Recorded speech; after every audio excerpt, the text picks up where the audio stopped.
You ask Tiger to solve.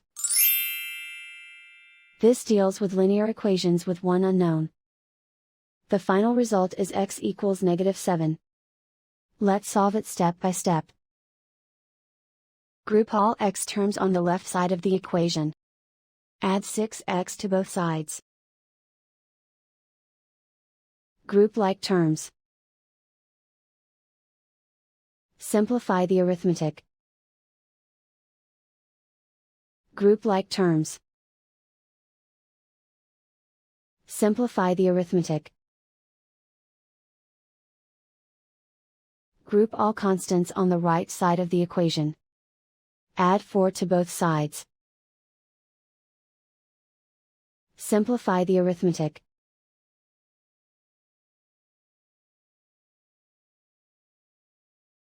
Isolate the x.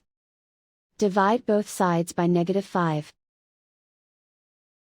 Cancel out the negatives. Simplify the fraction. Simplify the arithmetic. Find the greatest common factor of the numerator and denominator. Factor out and cancel the greatest common factor.